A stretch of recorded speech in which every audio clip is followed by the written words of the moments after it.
Jojo Kids.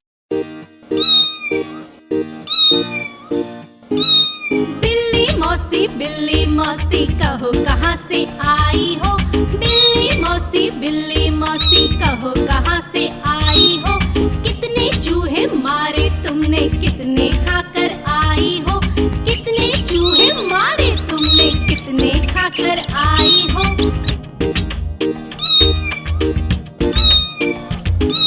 क्या बताऊं शीला बहन, आज नहीं कुछ पेट भरा। क्या बताऊं शीला बहन, आज नहीं कुछ पेट भरा।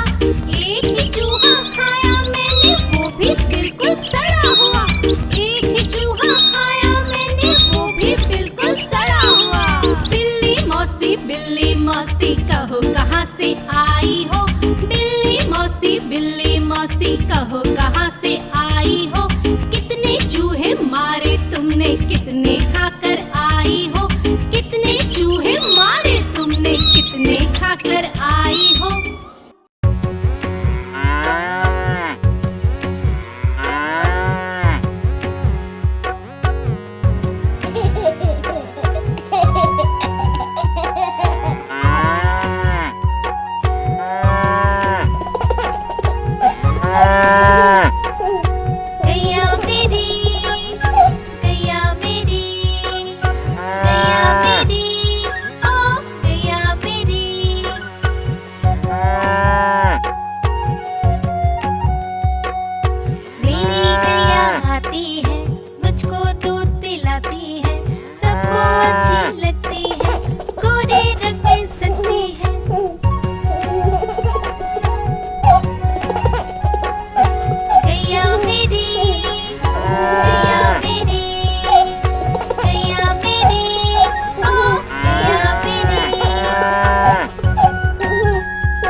भेड़िया और हंस। एक दिन एक भूखे भेड़िए को जंगल में एक बड़ा सा जानवर मरा हुआ मिला।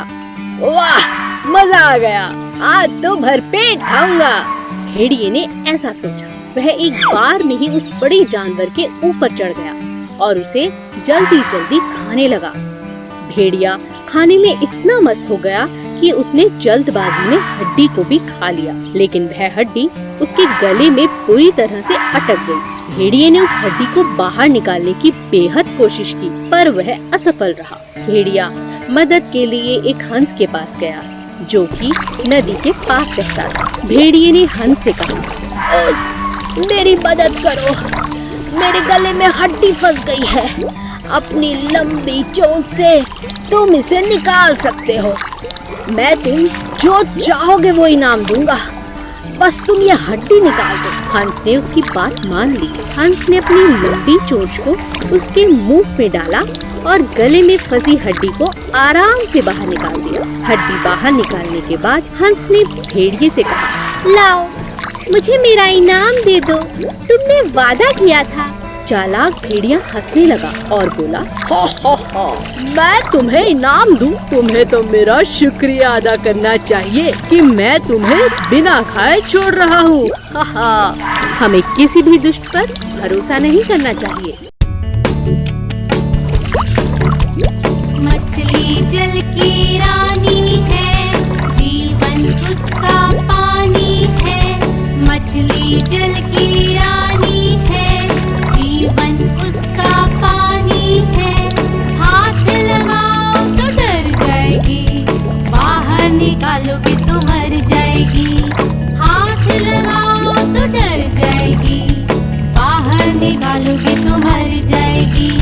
पानी में डालोगे तो तैर जाएगी, पानी में डालोगे तो तैर जाएगी, पानी में डालोगे तो तैर जाएगी।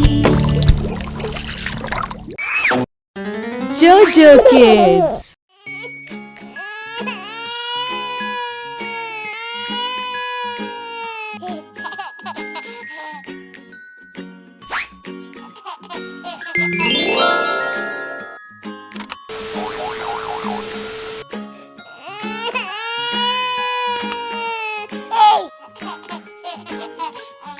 हेलो बच्चों, आज मैं आपको दर्द और धीरज के बारे में एक कहानी सुनाता हूँ।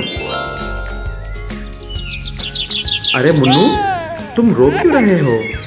पापा, आज अचानक से मेरे मुंह में दर्द होने लगा है और सुबह से दर्द बहुत बढ़ गया है।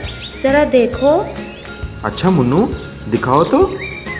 मुन्नू, इसमें घबराने की कोई ज़रूरत नहीं है। तुम्हारा दांत टूटकर उसकी जगह में नया दांत आ रहा है। पापा, वो कैसे हो सकता है? ये तुम्हारी भलाई के लिए ही है। मैं आपको एक कहानी सुनाकर अच्छी तरह से समझाता हूँ। हे, कहानी, बहुत मजा आएगा। एक जंगल में फ्लफी नाम का एक छोटा सांप उसके माँ के साथ रहती थी। तुम्हारी तरह वो सांप भी बहुत शरारती थी। हर रोज कोई ना कोई मुसीबत लेके आती थी। फ्लफी, खेलने का समय हो गया है और अब अंदर आ जाओ। माँ, मुझे थोड़ी देर और खेलने दो ना मिट्टी में। मुझे बहुत मज़ा आ रहा है। अब बहुत हो चुका है, अंदर आते हो कि मैं वहाँ आऊँ? ठीक है माँ, आती हूँ। एक दिन फ्लफी बहुत बेचैन था। फ्लफी, आज तुम इतना बेचैन क्यों हो? देख रही हूँ कि सुबह से तुम बहुत परेशान हैं। आखिर बात क्या है? माँ, थोड़े दिन से मेरी चमड़ी बहुत दुखने लगा है। मेरी सारी शरीर में खुजली जैसे हो रही है। फ्लफी, तुम रोज अपना देखभाल करके शरीर को साफ सुथरा रख रहे हो ना? हाँ माँ, मैं हर रोज 2 बार अपने आप को साफ करता हूँ। अगले दिन फ्लफी का दर्द और बढ़ गया है और घबराते हुए उसकी माँ के पास आया। माँ, मेरी शरीर में बहुत दर्द हो रहा है और अब मैं नहीं सह सकती। अब मुझे समझ में आ गया है कि तुम्हें क्या हो रहा है और इसमें घबराने की कोई भी बात नहीं है। तुम अब बड़े हो रहे हो फ्लफी।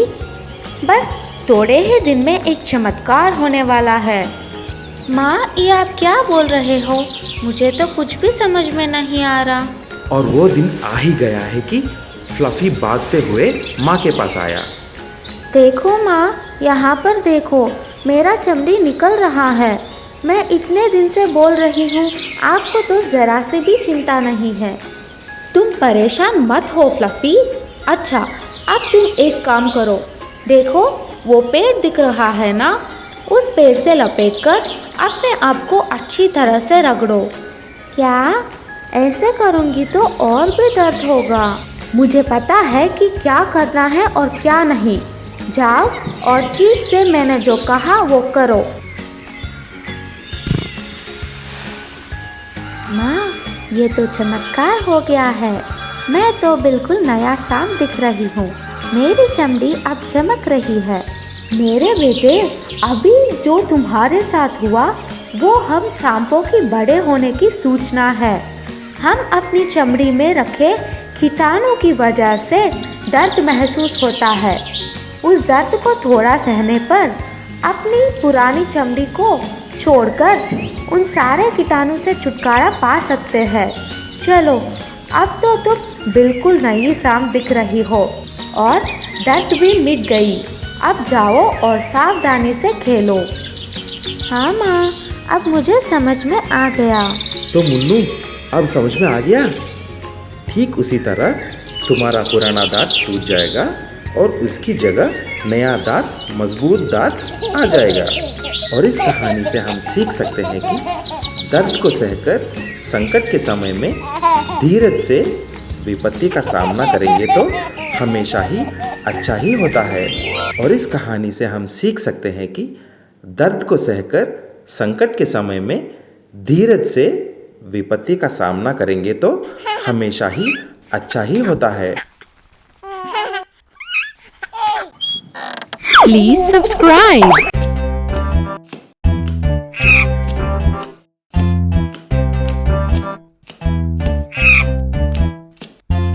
बंदर मामा पहन पैजामा दावत खाने आए, ढीला कुर्ता टोपी जूता पहन बहुत इतराए। रसगुल्ले पर जी ललचाया, मुंह में रखा कब से, नरम नरम था गरम गरम था, जीभ जल गई लब से। बंदर मामा रोते रोते वापस घर को आए, फेंकी टोपी फेंका जूता रोए और पछताए। फेंकी टोपी फेंका जूता रोए और पछताए।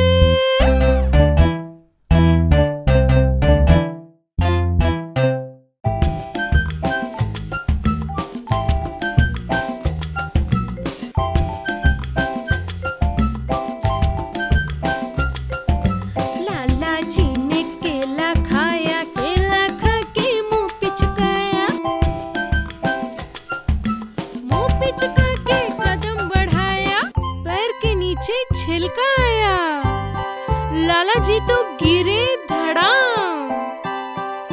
मुंह से निकला हाय राम हाय राम हाय राम हाय राम हाय राम हाय राम हाय राम हाय राम।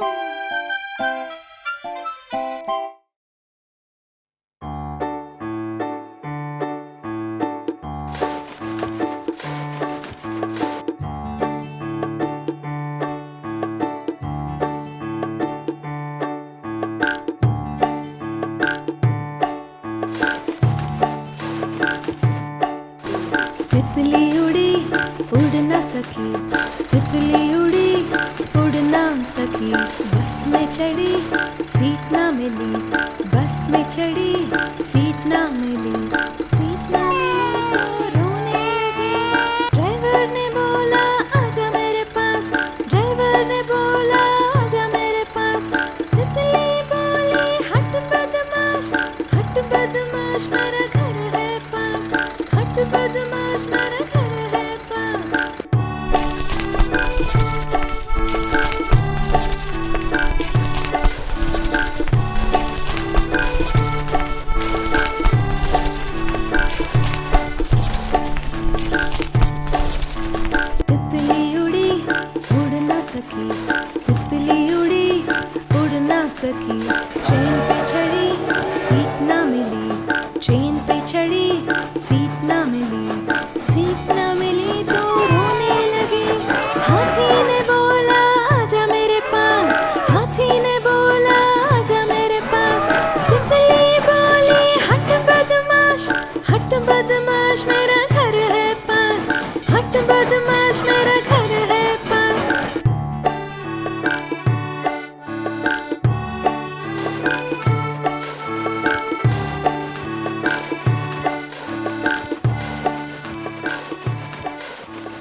Please subscribe.